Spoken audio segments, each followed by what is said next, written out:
Amén. Bien, hermanos. Vamos a abordar entonces el pasaje porque se aplica a lo que estamos viviendo hoy, se aplica a las relaciones en el entorno de la familia y también en lo social. El apóstol Pablo, en Efesios capítulo 5, versículo 18, recuerde lo que hemos dicho antes, él llega a la clave para poder vivir según la voluntad de Dios. Lo que ha dicho antes en los capítulos anteriores ha sido una fuerte demanda a la obediencia, a vivir imitando a Dios. Es lo que el apóstol Pablo está diciendo. El apóstol Pablo a lo largo de esos capítulos le está diciendo a la iglesia en Éfeso, ustedes tienen que ser imitadores de Dios. Deben ser santos como Dios es santo, deben imitar a Dios en su amor. Él les ha dicho a lo largo de esos capítulos, deben vivir en el amor, pero no en el amor humano, sino en el amor de Dios. Un creyente debe conocer el amor de Dios y vivir en el amor de Dios. También dice Pablo, vivan en la sabiduría, pero no en la sabiduría que el mundo da, sino en la sabiduría que solo Dios puede dar, la sabiduría que viene del cielo.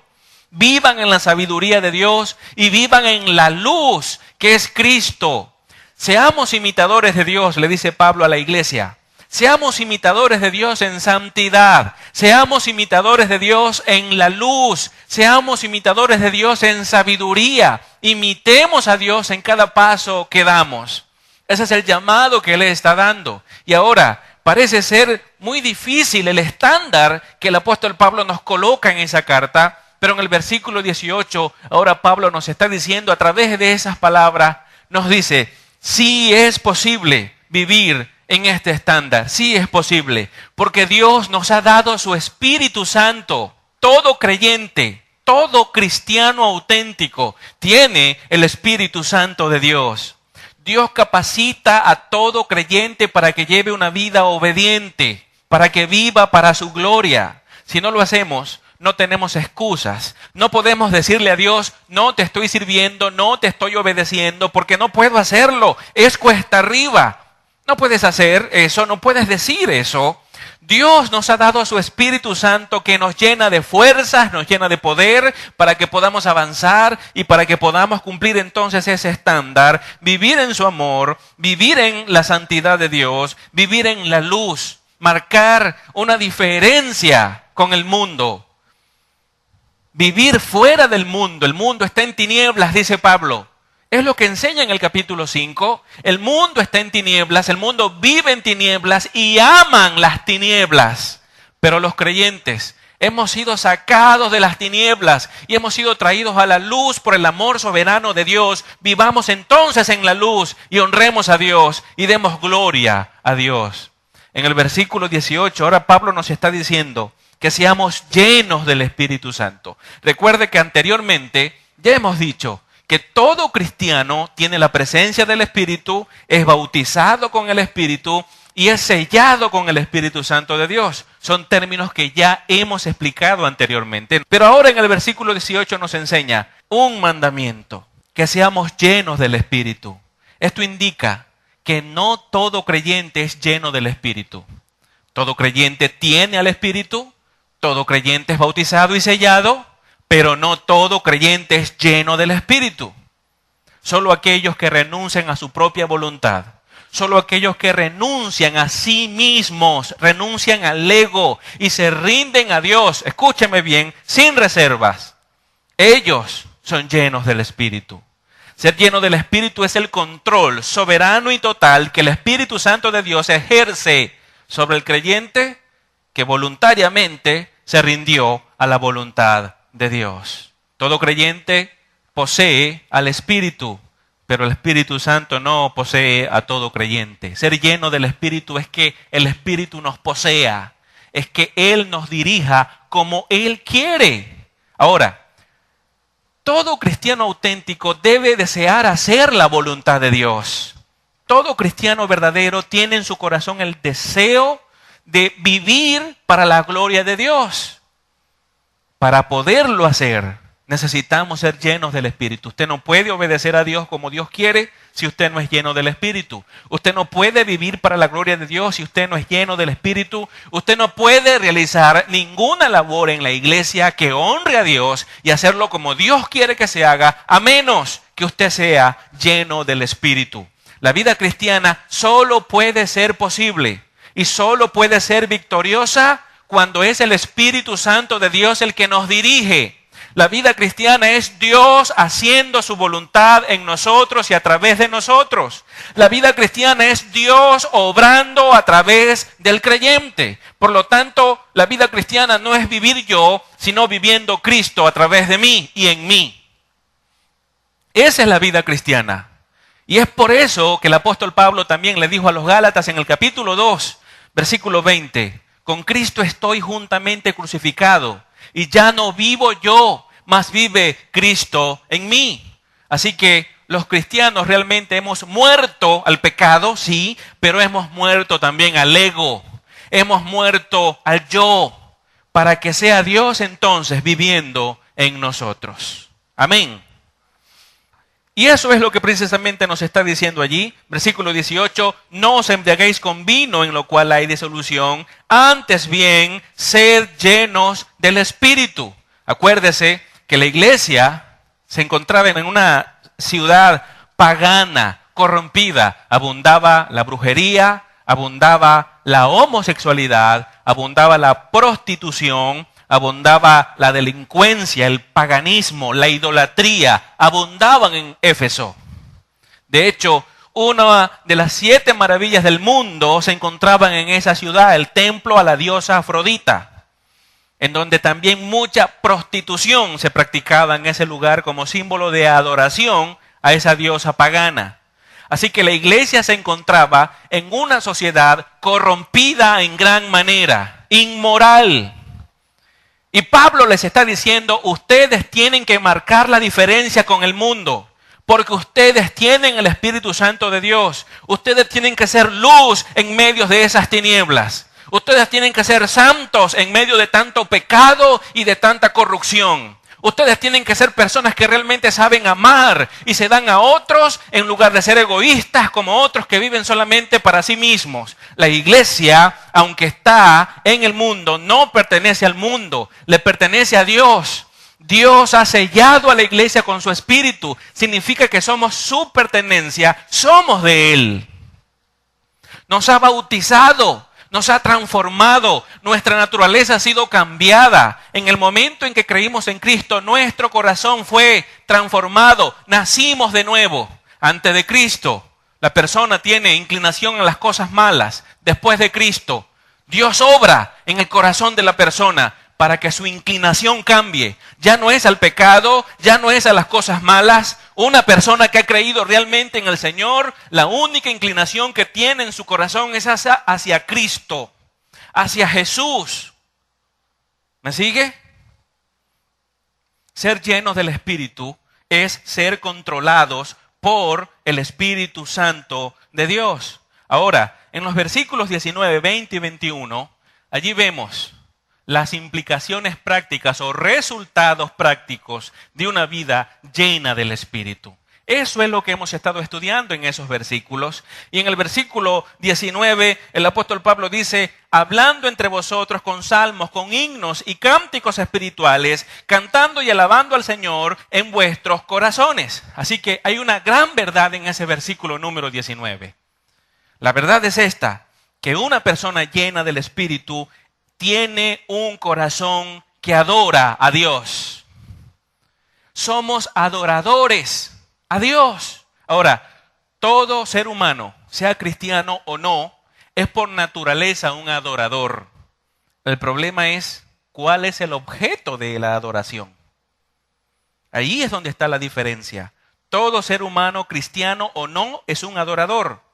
Donde está la diferencia es en el objeto que se adora. Los incrédulos adoran cualquier cosa, adoran el dinero, adoran una casa, adoran a la novia, adoran al carro, adoran a sí mismos. Y ellos mismos son sus propios dioses. Ese es el incrédulo. Pero el nacido de nuevo, el cristiano, adora a Dios. Como dije anteriormente, su inclinación cambió. ya no adora las cosas del mundo, ni se adora a sí mismo, como fue transformado, cambiado por el amor soberano de Dios, ahora adora al Señor. Y cuando somos llenos del Espíritu, eso es lo que hacemos. Adoramos a Dios de manera auténtica. Y dice allí, lo adoramos entre nosotros.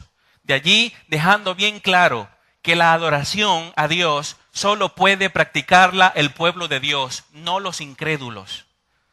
No voy a profundizar cada uno de esos versículos porque ya lo enseñé, pero quiero hacer un breve repaso de cada uno de ellos para refrescar las ideas y que las grabes bien en tu corazón, porque vivimos en una sociedad de un montón de personas que se hacen llamar cristianos y lo que traen es más confusión, metiendo herejía en la iglesia. Y ya hemos escuchado de músicos que invitan a músicos seculares a cantarles con ellos a Dios. Tú no puedes decirle a un incrédulo que cante a Dios, porque él no puede adorar, no puede porque no tiene el Espíritu de Dios. No puede cantar el canto de redención porque no es una persona redimida, así que no puede entender lo que es la redención y no puede experimentarlo. No puede dar gracias a Dios en el canto por la salvación porque es una persona que no es salva, está perdida. Y no puede adorar y no puede acercarse a Dios porque sin fe es imposible acercarse a Dios, dice la palabra. Por lo tanto, los incrédulos no pueden cantar las canciones cristianas, no pueden cantar salmos, no pueden cantar himnos, no pueden cantar cánticos espirituales, no pueden, su naturaleza está corrompida. Para que puedan realmente alabar a Dios, tienen que nacer de nuevo. Así que la iglesia no puede cantarle a Dios unida con el mundo. Por eso es que Pablo dice, hablando entre vosotros. ¿Quiénes son vosotros? La iglesia. Hablando entre vosotros, ¿cómo? Bueno, adorando con salmos, con himnos y cánticos espirituales, cantando y alabando al Señor en vuestros corazones. Una persona llena del Espíritu adora a Dios como Dios desea ser alabado, con los salmos que están en la Biblia, con los himnos que son el resultado de las enseñanzas doctrinales de la Biblia. Y estos son los cánticos espirituales, cánticos que honran a Dios, que exaltan su nombre. Esa es música para adorar. Así que una persona llena del Espíritu Santo rinde a Dios adoración auténtica.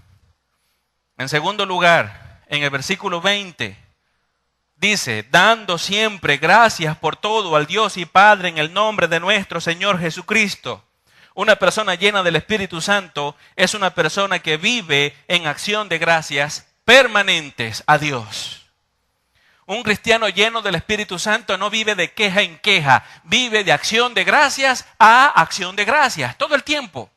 Hay momentos buenos en su vida, da gracias a Dios, hay momentos malos en su vida, da gracias a Dios, porque eso es lo que la palabra de Dios enseña y a eso es lo que el Espíritu Santo de Dios nos lleva, a dar gracias siempre, siempre.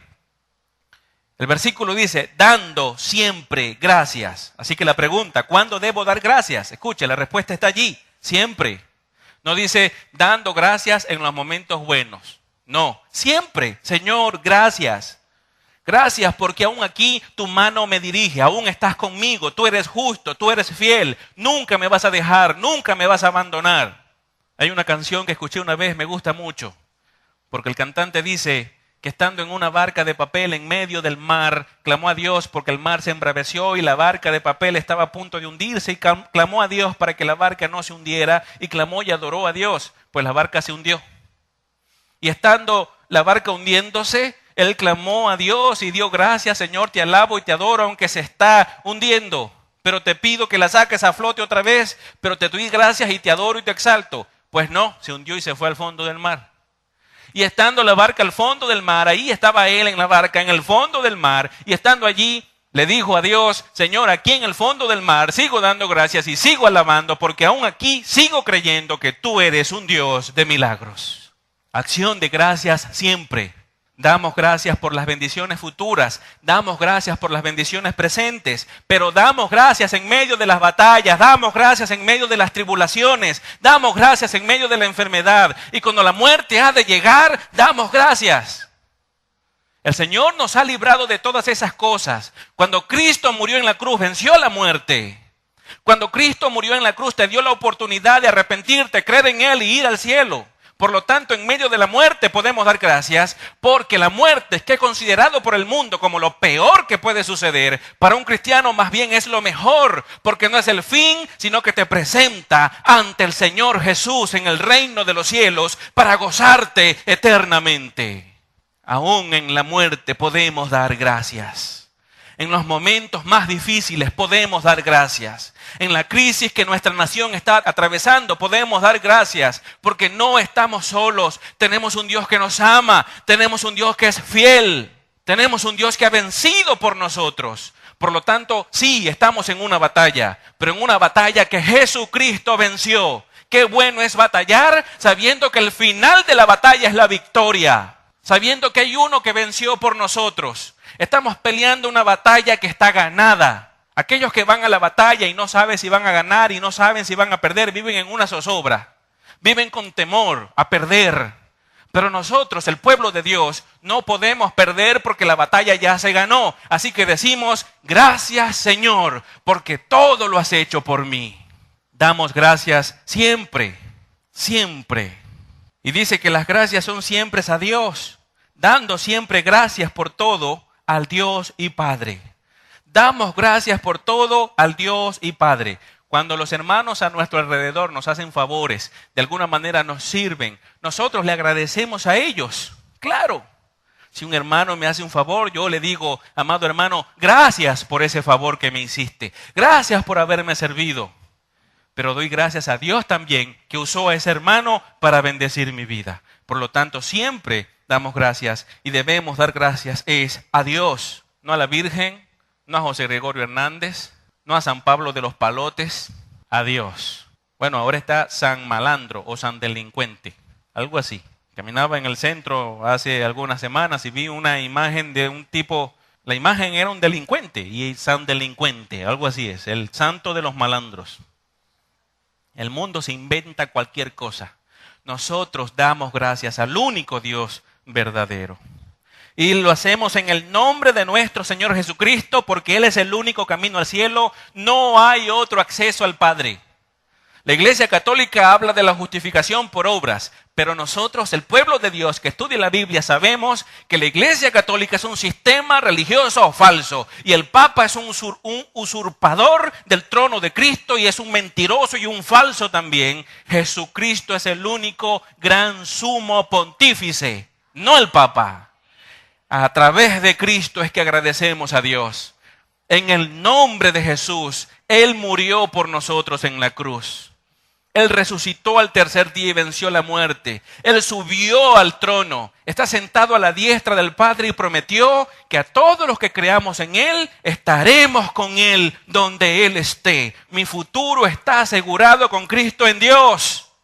Pase lo que pase, mi destino es el cielo, porque el Señor lo aseguró.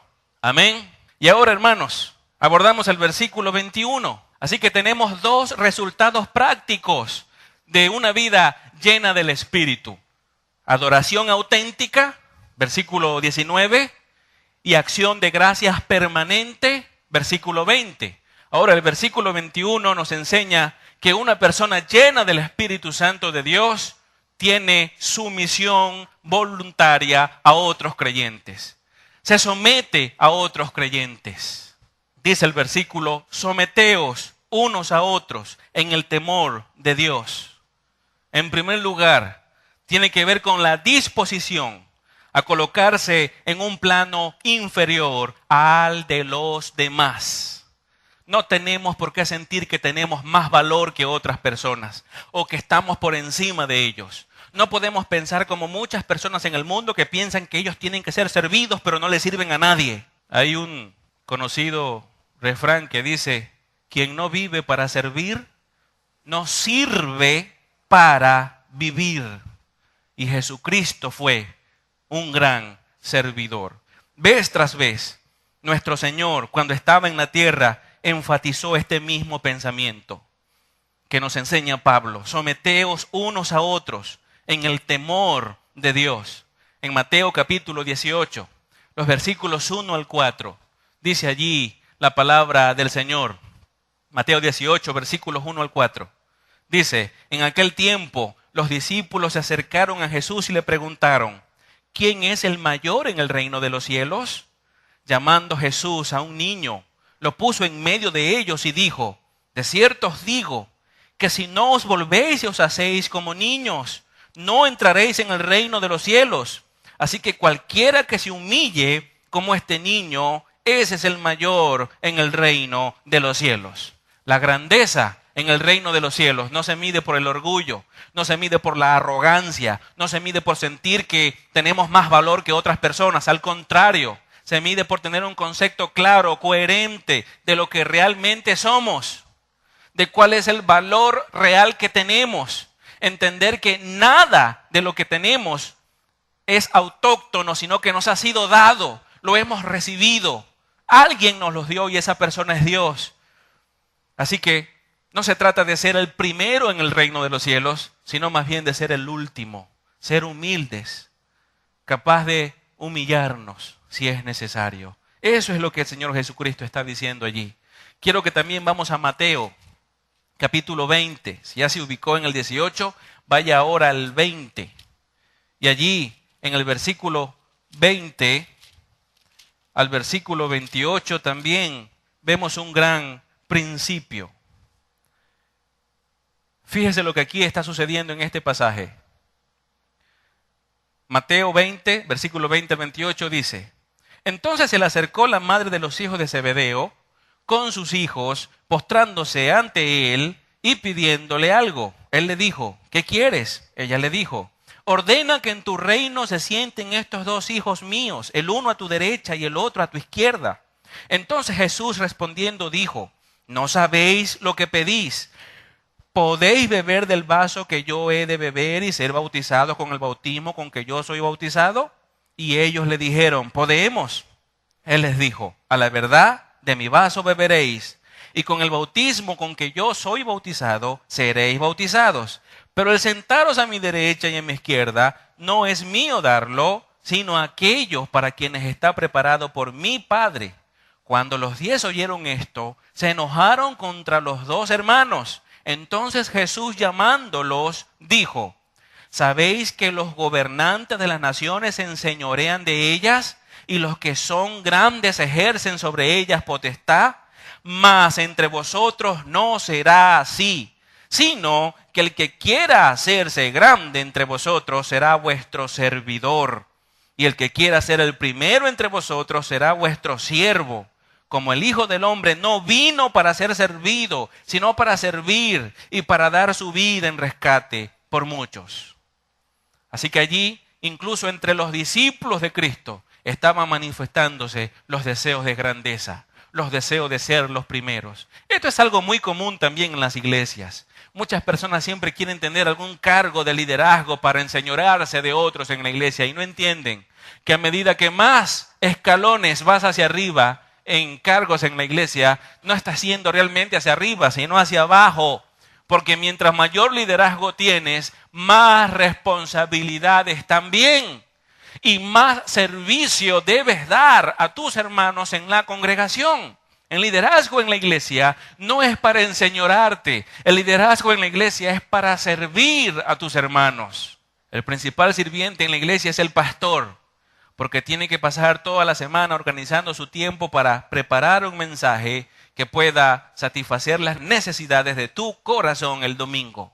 Por lo tanto, hoy, si esto fuese un restaurante, ustedes están en la mesa y yo soy el mesonero. Humildad es lo que quiere el Señor en la iglesia. Servicio a otras personas, amor hacia otras personas.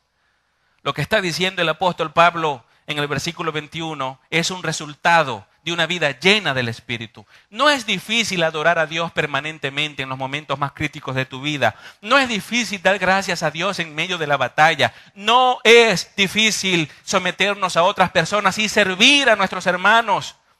No es difícil porque es el Espíritu Santo quien lo está haciendo a través de nosotros, solo si estamos llenos de Él. El problema es que si no eres lleno del Espíritu Santo, estás viviendo en la carne.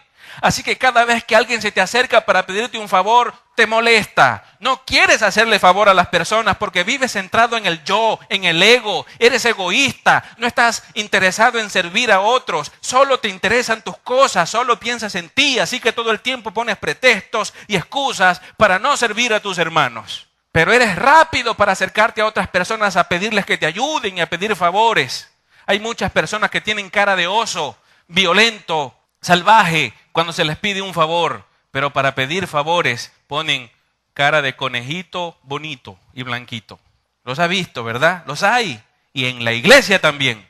El apóstol Pablo está diciendo, una persona que es llena del Espíritu Santo es alguien que se somete a otros creyentes. Es alguien que desea en su corazón servir a otros. Es alguien que no deja pasar ninguna oportunidad para dar el mejor servicio a cualquier hermano que lo necesite.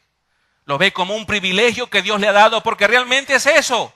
El servicio que damos a otras personas en la iglesia es una oportunidad que Dios nos ha dado para honrar a Dios mismo, para darle gloria, para mostrar el amor que Él ha puesto en nuestros corazones, manifestárselo a nuestros hermanos en la congregación. ¿Sabía eso? Un creyente ama con el amor de Dios. No amas con tu propio amor, amas con el amor que Dios te ha dado. Es lo que Pablo enseñó en Romanos capítulo 5, versículo 5 en adelante. Dice, el amor de Dios ha sido derramado en nuestros corazones. Por lo tanto, lo que hacemos es amar con el amor que Dios nos ha dado. Y por eso deseamos y aprovechamos cada oportunidad que se presenta para servir a nuestros hermanos en la congregación. Servir, someternos a ellos. Esto conlleva incluso, según el ejemplo de Jesús, el lavar los pies de otras personas. En Juan capítulo 13, versículo 1 al 17, se desarrolla una escena que realmente estremece los corazones de quienes realmente entienden quién es Jesús. ¿Quién es Jesús? Es Dios. Es el creador del universo. Él colocó cada estrella en su lugar, cada planeta en su lugar, y el sol no brilla más ni se apaga porque es Dios quien lo tiene como está. La tierra gira alrededor del sol porque es el poder de Dios que hace girar a la tierra alrededor del sol. No es por otra cosa. Gira sobre su propio eje. Las estaciones del año se marcan tal y cual como Dios quiere que suceda. Llueve cuando Dios quiere y deja de llover cuando Él lo ordena. Él es Dios, el dueño de todo, creador de todo. Es el soberano sobre todas las cosas. Y en Juan 13, versículo 1 al 17, Él está lavando los pies de sus discípulos. El dueño del universo, aquel que puso cada estrella en su lugar, en Juan 13 está cumpliendo el papel de un esclavo. En aquella época, quienes lavaban los pies de las personas eran los esclavos. Recuerde que los caminos eran polvorientos, zapatos como hoy día no existían, sino sandalias. Las personas andaban por los caminos y sus pies se llenaban de barro. El sudor más el polvo, eso era barro. Y cuando llegaban a las casas no habían mesas, comían sobre una alfombra en el suelo. Y acostarse en la alfombra para comer con los pies sucios era algo antihigiénico, desagradable. Por lo tanto, en algunas casas tenían esclavos que se acercaban con un cántaro de agua, un paño, y comenzaban a lavar los pies de las personas que se sentaban a comer. El esclavo de menor rango en la casa era el que hacía eso. Habían esclavos de diferentes niveles. Este era el de menor rango. Es por esa razón que cuando Jesús se acercó a Pedro para lavarle los pies, Pedro dijo no, porque Pedro sabía que Él es Dios, el dueño del universo, el creador de todas las cosas, el eterno. Y Pedro decía, ¿cómo Él va a lavar mis pies? Tuvo Jesús que decirle, si no me dejas lavar tus pies, no tendrás parte conmigo en el reino.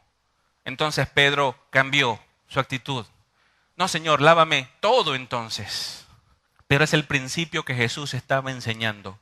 Si Él, teniendo todas las razones para sentirse superior a todos los que estaban allí presentes, no lo hizo, sino que se puso por debajo de ellos, se sometió a cada uno de ellos, lavó sus pies, lo hizo con amor, lo hizo con deseo pronto, lavó los pies de cada uno de ellos, incluyendo a aquel que lo vendió por 30 monedas de plata. A Judas le lavó sus pies también. Pastor, ¿debo servir a una persona que me cae mal? ¿Qué hizo Jesús? El que lo estaba traicionando, aquel que lo estaba engañando y fue y lo vendió por 30 monedas, allí estaba y Jesús lavó sus pies. ¿A quién debemos servir? Sin distinción, debemos servir a todos. Fue lo que Jesús hizo. Fue el ejemplo que nos dio. El mismo pensamiento se expresa sustancialmente en Romanos capítulo 12, versículo 10. El apóstol Pablo dice, amaos los unos a los otros con amor fraternal, en cuanto a honra, prefiriéndoos los unos a los otros. No puede existir el egoísmo en el cuerpo de Cristo porque se supone que nos amamos unos a otros, que nos preferimos los unos a los otros. ¿Qué significa eso? Significa dos cosas. Número uno, prefiero el bienestar de mi hermano antes que el mío. Prefiriéndoos los unos a los otros es eso. Soy capaz de sacrificar todos mis derechos con el único deseo de que mi hermano sea bendecido. Pero el egoísta dice, son mis derechos, no los voy a sacrificar. Sé que hay necesidades, pero son mis derechos primeros. Los demás que se esperen y si se me olvida, lo siento. El que piensa así está viviendo en la carne. Un cristiano no vive en el yo. Un cristiano no es egoísta. La Nueva Traducción Viviente, esa última frase del versículo 10, donde dice, prefiriendo los unos a los otros. La Nueva Traducción Viviente lo traduce así. Deleítense en honrarse mutuamente. Debe ser una delicia para cada uno de nosotros servir a nuestros hermanos. Debe producir en nuestro corazón mucho gozo al momento en que hacemos algún favor y le servimos a las personas en la iglesia. Esto es una verdad que debe aplicarse en cualquier círculo, en la iglesia y con los incrédulos también. Pero Pablo, en el versículo 21, se está refiriendo específicamente a tu relación con los hermanos dentro del cuerpo de Cristo, a la iglesia. En Filipenses capítulo 2, versículo 3, lo tengo aquí como lo dice la Nueva Traducción Viviente. Filipenses 2:3 dice, no sean egoístas. No traten de impresionar a nadie, sean humildes, es decir, considerando a los demás como mejores que ustedes. La palabra no está diciendo que los demás son mejores que tú, no, lo que está diciendo es que los consideres como si fueran mejores que tú, como si fueran superiores a ti. No es que tú eres inferior y vales menos, no está diciendo eso. Está diciendo que tu actitud debe ser como si fueran superiores, humilde, colocándote por debajo de ellos para dar el mejor servicio. Esa es la voluntad de Dios. Eso es lo que una persona llena del Espíritu Santo hace y se deleita en hacerlo. ¿Qué observamos nosotros en el mundo? La hipocresía y el egoísmo. Escuche, las relaciones en el mundo, el fundamento de las relaciones en el mundo son el egoísmo y la hipocresía. La gente del mundo son amigos según la influencia que tú tengas y el beneficio que me puedas dar. Tú eres mi amigo y te hago favores, pero me debes un favor. ¿Por qué te hacen un favor en el mundo? Porque lo que quieren es cobrártelo más adelante. Eso es hipocresía y es egoísmo. No estoy pensando en ti, sino que estoy pensando en mí. Te hago un favor porque donde tú trabajas puedes hacerme un favor, así que te hago el favor. Te lo hago. Y entonces ahora es una deuda. Y las personas en el mundo se sienten endeudadas con quienes les han hecho favores porque ya es la regla, ya que el mundo está lleno de egoísmo y de hipocresía. Pero en la iglesia eso no puede suceder, no debe suceder. Ayudamos a las personas así, no nos ayuden cuando les necesitamos. Y es por eso que allí en Filipenses el apóstol Pablo da esa enseñanza. El afecto de los unos para con los otros, la humildad y el ánimo pronto para cooperar con los otros miembros del cuerpo son las virtudes que se hallan implicadas aquí en Efesios capítulo 5, versículo 21. El afecto hacia otras personas, la humildad, el ánimo pronto, es decir, aprovechamos cada oportunidad de servicio que se presenta en el camino para bendecir a otras personas, para manifestar el amor que realmente tenemos de Dios y que lo compartimos entre nosotros. El pensamiento del pasaje hace recordar lo que el apóstol ya había enseñado en Efesios capítulo 4, versículo 2 y versículo 3. Acompáñame a Efesios. Allí, capítulo 4, 2 y 3. Leamos el 1 para darle sentido completo a lo que vamos a leer. Efesios 4, 1 al 3 dice, yo pues, dice Pablo, yo pues, preso en el Señor, os ruego que andéis como es digno de la vocación con que fuisteis llamados. Fuimos llamados para ser hijos de Dios. Fuimos llamados para obedecerle. Fuimos llamados para dar gloria a Dios. Así que ser dignos de ese llamamiento es que vivamos haciendo las cosas para las cuales fuimos llamados. Obedecer a Dios, honrar a Dios, dar gloria a Dios y amar al prójimo. Versículo 2 dice, con toda humildad. No dice con arrogancia, no dice con petulencia o con egoísmo. Dice humildad y mansedumbre, soportándoos con paciencia los unos a los otros, en amor. Servir a otras personas, amándolos, aunque algunas veces son difíciles de tolerar. Y esa es una realidad. Hay hermanos en la iglesia que son un carácter difícil, pero aún a ellos tenemos que amarlos, son nuestros hermanos. Así que el amor que debemos dar no depende de las demás personas, sino de nosotros mismos. De nosotros mismos. Con toda humildad y mansedumbre, soportando con paciencia los unos a los otros en amor, solícitos en guardar la unidad del Espíritu en el vínculo de la paz. Solícitos, esto es diligencia. Es algo que realmente deseamos hacer. Qué bonito es cuando llegamos a un lugar donde a todos les gusta amar, donde a todos les gusta ser solidarios y donde a todos les gusta servir. Porque te van a servir, te van a amar, van a ser solidarios contigo.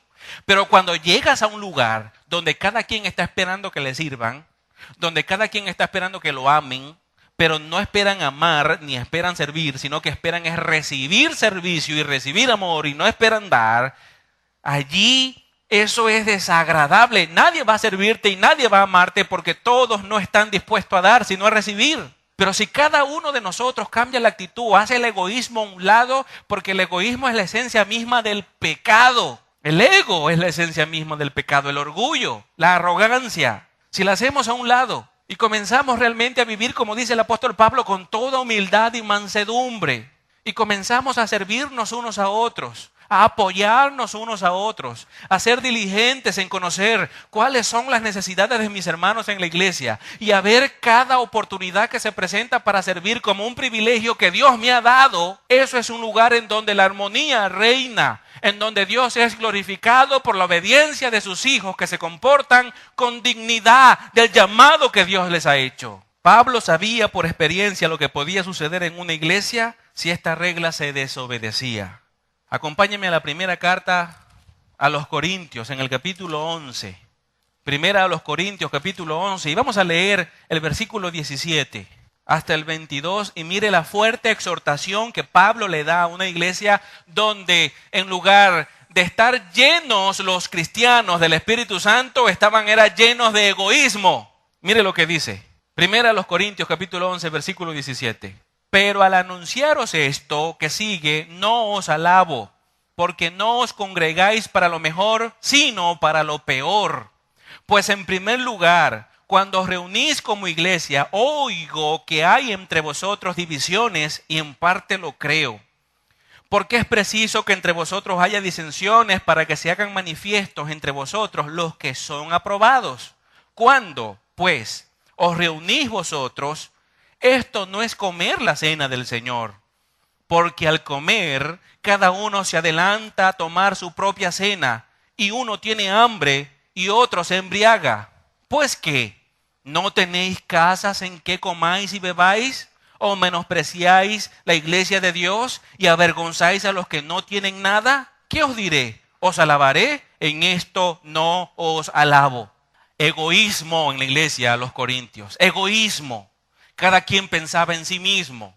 No estaban dispuestos a servir y a suplir las necesidades de otros, sino cada quien enfocado en sus propias metas personales, en sus propios proyectos, en sus propios sueños, cada quien pensando hacia adentro, hacia el yo y olvidándose de los demás. La iglesia en Corintios era un caos. El egoísmo tiene que ser señalado como pecado y tiene que ser extirpado del corazón porque trae daño a la iglesia. Destruye matrimonios, destruye familias, destruye la sociedad. La sociedad está en decadencia porque el ser humano es egoísta. Los psicólogos dicen, no, hay falta de autoestima. No es así. Ellos contradicen la Biblia.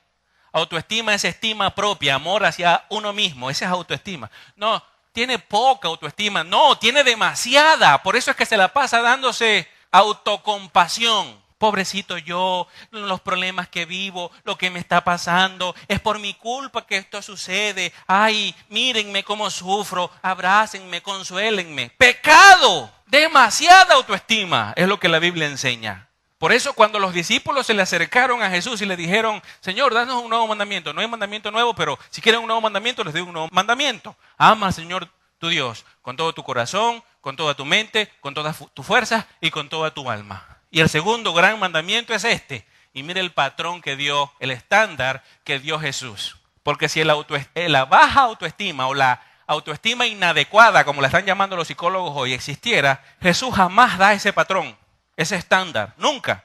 Mire el estándar que dio Jesús. Ama a tu prójimo. Y el patrón para hacerlo, a imitar, es este. Como a ti mismo. Te amas tanto que para amar a otra persona, el patrón a seguir es el amor que te tienes a ti mismo. Y la sociedad dice, no, se la pasa así es porque tiene problemas de autoestima. Claro que tiene problemas de autoestima, tiene demasiada autoestima, se le está desbordando. Deja de pesar tanto en ti. Tú no eres el protagonista de la película, tú no eres el centro del universo. Muchas personas que están a tu alrededor tienen problemas aún peores que tú y no son tan egoístas como tú. Ese es el mensaje que hay que darle a las personas que todo el tiempo están mirándose a ellos, autocompadeciéndose. ¿Cómo sufro? Pensando en ellos mismos. Les falta sacar un espejo para mirarse. Pobrecito yo, ¿cómo sufro? La conducta cristiana es negarnos a nosotros mismos y comenzar a mirar a nuestro alrededor. En Corintios, ¿qué hacían los hermanos? Bueno, era la cena del Señor, fíjese, en la iglesia. Un ágape, donde todos se reunían para compartir entre ellos, para darse el amor de Dios entre ellos. ¿Y qué hacían? Cuando se servía la comida, estaban los egoístas. Salían corriendo a agarrar su buen plato, bien full de comida, y se sentaban a comer. No les importaba la gente pobre que no tenía dinero y no había llevado nada a la iglesia. No importaba, ellos se llenaban, se saturaban de comida, llenos de egoísmo, no del Espíritu Santo de Dios. En lugar de tomar el plato de comida y mirar alrededor a ver quién no está comiendo porque no llevó. Y no importa, tengo hambre, pero renuncio a mi plato de comida y voy y se lo llevo. Eso es renunciar a uno mismo, al yo. Alguien podría decir, bueno, pero yo colaboré, yo di dinero para comer. Bueno, pero renunciar al ego es que tú renuncies a tus derechos para poder satisfacer las necesidades de otros. Y tú dices, tengo el derecho a comerme esto, porque pagué por esto, pero ya hay uno que no tenía dinero y no pudo pagar y ya está sentado sin comer. Tú renuncias a ti mismo y dejas de ser egoísta cuando agarras ese plato que por derecho te corresponde y te vas a donde está el hermano y le dices, hermano, toma, y se lo das con amor. Y has visto eso como una oportunidad que Dios te ha dado para honrarlo delante del hermano. Y ahora te has convertido en un motivo de acción de gracias, porque el hermano va a dar gracias a Dios por una bendición que tú le diste. Pero cuando hacemos lo contrario, lo que hacemos es manchar el evangelio de Jesucristo, manchar a la iglesia.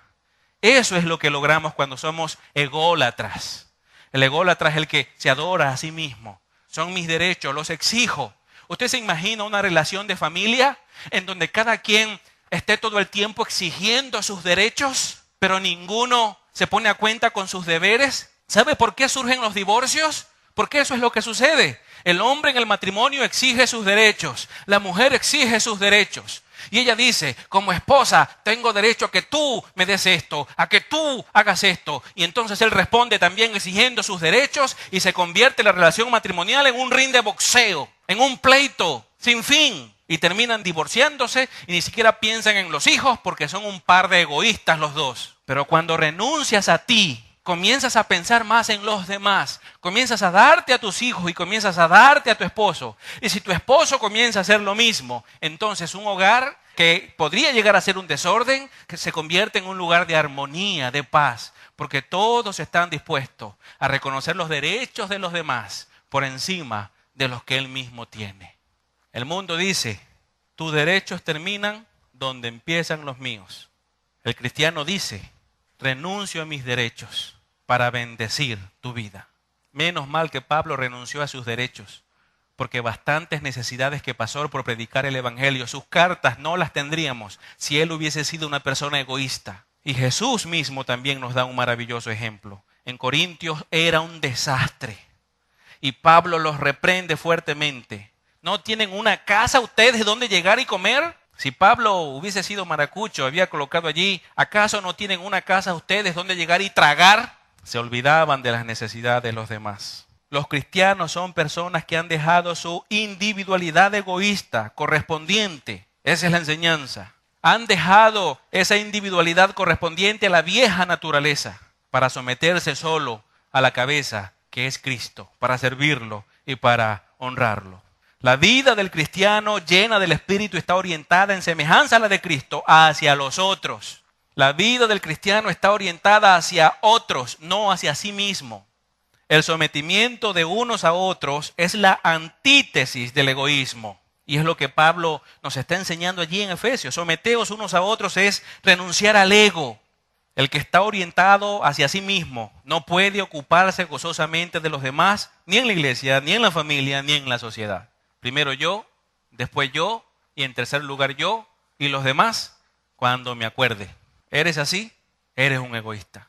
Pero tengo una buena noticia para ti. Te puedes arrepentir y Dios te perdonará. No seas bloqueado. Me sorprenden las personas que son tan egoístas y cuando los demás lo dicen, entonces vienen y dicen esto. ¿Por qué me dirán así? ¿Por qué? Deberíamos ser abiertos y escuchar a nuestros pastores, líderes y hermanos de la iglesia que se nos acercan para corregirnos. Escuchar y corregir esas áreas de nuestra vida que no se ajustan a la voluntad de Dios. Es importante precisar que no eres inferior por servir a otros y cuando lo haces muestras la grandeza del Dios a quien tú sirves. No eres inferior que los demás porque les sirvas. Es el principio cristiano y es el principio del reino de los cielos. Muestras la grandeza de Dios cuando sirves. Esa es la verdad. Deberíamos entristecernos cuando alguien se acerca con una necesidad y no hay forma alguna de ayudarlo. Y el apóstol Juan, cuando escribe una de sus cartas, él dice, ¿cómo es posible que una persona que dice que ama a Dios vea a su hermano tener necesidad y cierra contra él su corazón? Dice Juan, ¿cómo puede habitar el amor de Dios en esa persona? Se acerca un hermano a pedirte ayuda, sea en el ministerio o de manera personal, y tú cierras tu corazón y luego presentas excusas que no tienen ni pies ni cabeza, que no tienen sentido. ¿Cómo habita el amor de Dios en ti? ¿Cómo es que el Espíritu Santo de Dios realmente está en ti? Cuando esa es la forma en la que tú respondes a las personas que se acercan solicitando tu colaboración, tu ayuda. Es verdad que hay personas que abusan, pero tenemos que ser maduros al momento de medir esas cosas. Esto no significa que cualquier persona puede venir y abusar de ti y pedirte lo que sea y tú se lo tienes que dar, no. Pero debemos medir cuando realmente delante de nosotros se están presentando necesidades auténticas a las cuales no debemos decir que no. El creyente lleno del Espíritu se caracteriza por cumplir lo que dice el apóstol Pablo en Filipenses capítulo 2, versículo 4. No mirando cada uno por lo suyo propio, sino cada cual por lo de los otros. Yo creo que ese versículo a mucha gente se le olvida. Te lo voy a leer otra vez. No mirando cada uno por lo suyo propio, sino cada cual por lo de los otros. Es decir, mostrar interés por los demás. Hay personas que tienen metas, tienen sueños y quieren alcanzarlas. Eso no está mal. Tú debes trabajar, debes estudiar, debes tener proyectos en la vida. Eso está bien. Pero nunca al punto de llegar a pensar solo en eso y olvidarte de los demás. No hagas eso nunca. Porque el amor cristiano se manifiesta precisamente es allí. Cuando tú renuncias a algo que te interesa tanto para beneficiar al otro. ¿Qué sucede en un matrimonio cuando eso es así? Fíjese, más adelante lo vamos a ver. El hombre debe amar a su esposa como Cristo ama a la iglesia. ¿Y cómo es el amor de Cristo por la iglesia? Una de las características que vamos a estudiar, eso es más adelante, es que el amor de Cristo por la iglesia es sacrificial. ¿Por qué? Porque Cristo se dio en sacrificio por la iglesia, dio su vida, fue maltratado, golpeado, vejado, burlado, crucificado, murió en el lugar de peor maldición y humillación. Ese fue el amor de Cristo por la iglesia. Ahora, Pablo dice, el amor del hombre por su esposa debe ser como ese amor. Entonces, el hombre debe amar a su esposa con amor sacrificial, es decir, si es necesario que renuncies a cosas que te gustan mucho para hacer feliz a tu esposa, el amor sacrificial se muestra en que renuncias porque amas más a tu esposa. Pero cuando tú le dices a tu esposa, yo te amo, pero aunque esto te haga llorar, jamás me apartaré de esto. Estás haciendo todo lo contrario. ¿Se imagina que Cristo le hubiese dicho eso a la iglesia? Jesucristo desde el trono como Dios mira la tierra y ve el pecado del hombre. Está perdido en su pecado, no hay nada que hacer. El único destino que tiene es el infierno. Y viene Cristo y mira la tierra y dice, sí, los amo, pero este trono es muy cómodo. Y se queda en el trono el Señor. ¿Qué pasaría con nosotros? El infierno para siempre. Amor sacrificial. Y ese mismo amor sacrificial debe manifestarse entre los hermanos en la congregación. Llegar al sacrificio si es necesario para bendecir la vida de nuestros hermanos. Ahora te pregunto, ¿estás tú dispuesto a eso? Respóndete a ti mismo, respóndele a Dios. ¿Estás dispuesto a eso? ¿Estás dispuesto? No basta con decir un montón de palabras bonitas. Sí, pastor, es verdad, eso hay que hacerlo, porque Dios es soberano y porque, bueno, sí, somos cristianos y debemos obedecer, porque son palabras huecas si no hay acción. Son palabras vacías si no hay una conducta que lo demuestre. La vida cristiana no es llegar a la iglesia y levantar las manos, aleluya, gloria a Dios, o hacer una oración bonita, o venir y decir frases muy bíblicas a los hermanos. Si tú no vives lo que enseñas, entonces no estás viviendo la vida cristiana. El cristianismo es acción, son hechos que honran a Dios y que muestran a otras personas que el amor de Dios realmente está en nuestro corazón. Esa es la voluntad de Dios, que nos amemos unos a otros. No mirando cada uno por lo suyo propio, sino cada cual por lo de los otros. ¿Y ha leído el versículo 5? Vamos a Filipenses al versículo 5. Eso dice en el versículo 4, ¿cierto? Mire lo que dice el 5. Haya pues en vosotros este sentir que hubo también en Cristo Jesús. Así que, hermanos, el camino del cristiano es llegar a ser cada vez más como Cristo. Pero el egoísmo es un morral que te tienes que quitar y tirarlo fuera del camino. No puedes andar con él porque no pertenece a la vida cristiana. Hechos. No se trata de cargar el morral del egoísmo, de pensar solamente en nosotros mismos, sin importarnos los demás, y cargar el morral del egoísmo encima. Sí, Señor, perdóname. Sí, Señor, es verdad, Señor, aquí voy, creciendo para tu gloria. Aquí voy, Señor, tú tienes toda la razón. Amén, Señor, me arrepiento, Señor, perdóname. Y allá voy, diciendo con mis palabras que estoy de acuerdo con Dios en lo que Él dice, pero allá voy con mi morral encima, llena de egoísmo. El verdadero arrepentimiento hace esto, mire, sí, Señor, te ofendí, no lo vuelvo a hacer. Y comienzas a caminar mostrando amor e interés por otras personas para bendecir sus vidas. Transformación cada día. Eso es madurez. Crecer en conocimiento no es lo mismo que madurar, hermanos. No es lo mismo. ¿Me está oyendo? Puedes tener mucho conocimiento y te puedo decir, ¿puedes recitar la Biblia de memoria del Génesis al Apocalipsis? ¿La puedes recitar? Si yo te paso aquí adelante y te digo, recita la Biblia, ¿podrías hacerlo? No puedes hacer eso.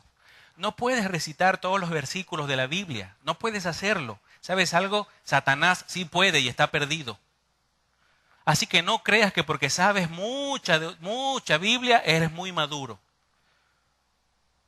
Puedes tener mucho conocimiento y mucha doctrina precisa, bíblica, y aún así estar fuera de la voluntad de Dios. Tenemos que vivir conforme a lo que la Biblia dice, la práctica de la palabra de Dios. Y el amor no es un sentimiento, no es una emoción. Pastor, pero si yo siento que lo amo, dicen algunas casadas y los esposos también. Pastor, yo siento que la amo. Bueno, tú lo sientes, ella no. Ese es el problema. Pastor, yo siento que amo a mis hermanos, pero no es sentir. El amor no es un sentimiento, aunque se puede sentir, no es un sentimiento. El amor es una actitud que se expresa en la conducta. ¿Me oye? Es así. Es necesario entonces entender la correcta medida de lo que realmente somos. Enseñando a los corintios contra la vanidad y el engreimiento. El apóstol Pablo dijo en 1 Corintios capítulo 4, versículo 7. Porque, dice Pablo, ¿quién te hace superior? ¿Y qué tienes que no hayas recibido? Y si lo recibiste, ¿por qué te glorías como si no lo hubieras recibido? Todo lo que tenemos nos ha sido dado de Dios. Él, en su benevolencia, nos ha dado todas las cosas. En su amor nos ha permitido todo. Si Él nos da, ¿por qué negarle a los demás también bendiciones? Solo el Espíritu Santo puede conducir a la humildad necesaria para aceptar esta igualdad de todos delante de Dios. Todos somos iguales, nadie es superior a nadie. Pero debemos considerarnos unos a otros y incentivarnos siempre al amor y a las buenas obras, practicando ese amor y practicando esas buenas obras. Cada cristiano, siendo parte de un todo, está llamado a la atención de quienes forman parte de ese todo. ¿Sabía eso? Cada uno de nosotros estamos siendo llamados por Dios para atender a los demás en la iglesia. En Romanos capítulo 12, versículo 5 dice allí el apóstol Pablo: así nosotros, siendo muchos, somos un cuerpo en Cristo y todos miembros los unos de los otros. La Nueva Traducción Viviente, la última parte del versículo la traduce así: nosotros somos las diversas partes de un solo cuerpo y nos pertenecemos unos a otros. Yo le pertenezco a ustedes me pertenecen a mí y nos pertenecemos unos a otros. Por lo tanto, como nos pertenecemos, tenemos que cuidarnos unos a otros y amarnos unos a otros. Cuando estemos delante de Dios, sí, vamos a rendir cuenta por la forma en cómo nos relacionamos con las demás personas, sí. Pero si usted es lleno del Espíritu Santo, esto para usted no es un problema. Usted dice: pastor, pero yo soy cristiano. Sí, pero si vive en el egoísmo, usted no está lleno del Espíritu, sino lleno de egoísmo. Ese es el punto. Ese es el punto. Quien alcanza la comprensión necesaria de lo que es, estará dispuesto a declinar todos sus derechos siempre en el bien de los demás. Si sabes quién eres, todos tus derechos los vas a declinar, siempre, para causar el bien a otras personas. La experiencia de la sumisión conlleva en ocasiones el sufrimiento por amor. Es correcto, estar dispuestos a sufrir si es necesario para ayudar a otros hermanos. Y finalmente, debemos someternos unos a otros, pero debemos hacerlo en reverencia a Cristo. Esa es la salvedad que nos da allí el apóstol. Si traducimos el pasaje directamente del idioma griego, la traducción correcta es esta: sometiéndonos unos a otros en el temor de Cristo. Así que la forma en la que yo voy a servir a mis hermanos es en el temor a Cristo. En primer lugar, eso significa que el hecho de servir a otros no tiene nada que ver con aceptar doctrinas contrarias a la Biblia, como enseñan en algunas iglesias carismáticas falsas, donde dicen que el pastor es el hombre de Dios y puede predicar lo que le dé la gana y tú tienes que someterte a lo que le dé la gana a él y no puedes criticar nada de lo que él diga. No, no se refiere a eso. Por eso dice Pablo: en el temor de Cristo, no en el temor de las personas. Así que no debemos tolerar doctrinas contrarias. Someternos a otros no tiene nada que ver con eso. Tampoco tiene que ver con pasar por alto lo que Dios no pasaría. Amar a otras personas o someternos a ellos no significa que si están en pecado no los vamos a exhortar, no los vamos a corregir o no los vamos a disciplinar. Porque hay que amarlos. No. No, el amor sin doctrina es hipocresía. Si yo veo a una persona en pecado, si realmente lo amo, voy a hacer dos cosas. Número uno, a exhortar para que abandone su pecado.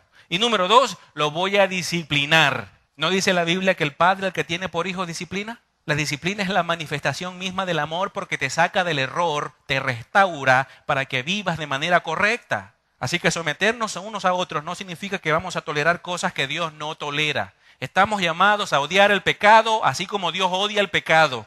Estamos llamados a no tolerar el pecado así como Dios no lo tolera. Por lo tanto, no debemos pasar cosas por alto que Dios mismo no pasaría. Someternos a otros porque Cristo lo manda y como amamos a Cristo nosotros le obedecemos. Ese es el principio. En el temor a Cristo nos sometemos a otros porque Él es nuestro Señor y le servimos. Ahora, no caigamos en el error que tantas personas han caído cuando dicen: bueno, Cristo es mi Salvador, pero no es mi Señor. Entonces no es tu Salvador tampoco, porque el Cristo Salvador es el mismo Cristo que es Señor. No son dos Cristos distintos. Si aceptas al Salvador, estás aceptando al mismo que es Señor. Así que aceptar a Cristo como Salvador es aceptar a Cristo como Señor. Por lo tanto, le obedecemos y le amamos. Él mismo dijo en Juan capítulo 13, en el versículo 35, el mismo Jesús dijo: en esto conocerán todos que son mis discípulos, si tuviereis amor los unos con los otros. Pero hay unos que dicen: pastor, yo los amo, pero no les sirvo. Lo que pasa es que no tengo el don de servicio. ¿Qué cosa? Entonces estás contradiciendo la enseñanza de Efesios capítulo 5, versículo 18, 19, 20 y 21, donde dice que el cristiano debe ser lleno del Espíritu porque es un mandamiento. Y que un resultado de ser lleno del Espíritu es que te sometes a otros, le sirves a otras personas. Por lo tanto, Un cristiano auténtico es en esencia también un servidor. No te excuses diciendo, es que Dios no me dio el don del servicio. Ah, ya sí. No es tu culpa, es culpa de Dios, que no te dio el don. Esa es la verdad. Debemos servir unos a otros. La actitud hostil hacia estas actividades. ¿Cuáles actividades? Número 1, adorar a Dios en la llenura del Espíritu. Número 2, dar acción de gracias siempre. Número 3, servirnos unos a otros. La actitud hostil hacia esas actividades o una actitud de indiferencia o de la así llamada neutralidad muestra que en el individuo a quien esto se aplicaría realmente no habita el Espíritu Santo de Dios. No está. ¿Eres cristiano? El Espíritu Santo de Dios está en ti. Pero no vivas en la carne. Para terminar, fíjese lo que el apóstol Pablo le escribió a esta iglesia en Corintios, capítulo 3, en el versículo 1. Pablo le dice a la iglesia, de manera que yo, hermanos, no pude hablaros como espirituales, sino como a carnales, como a niños en Cristo. Os di a beber leche y no vianda, porque aún no erais capaces, ni sois capaces todavía. Porque aún sois carnales, pues habiendo entre vosotros celos, contiendas y disensiones, ¿no sois carnales y andáis como hombres? Y más adelante describe entonces el apóstol el egoísmo y las ganas de superioridad que habían entre los hermanos en esa iglesia. ¿Debe un cristiano ser egoísta? No. Un cristiano es un servidor. Un cristiano es una persona que está siempre dispuesta a adorar a Dios el Padre, a darle gracias en todo y a servir a otras personas en el temor de Cristo. Lo hace con ánimo pronto, lo hace deleitándose en el servicio. Un cristiano auténtico, lleno del Espíritu Santo, se llena de gozo cada vez que se le presenta en el camino una oportunidad para servir a otras personas. Amén.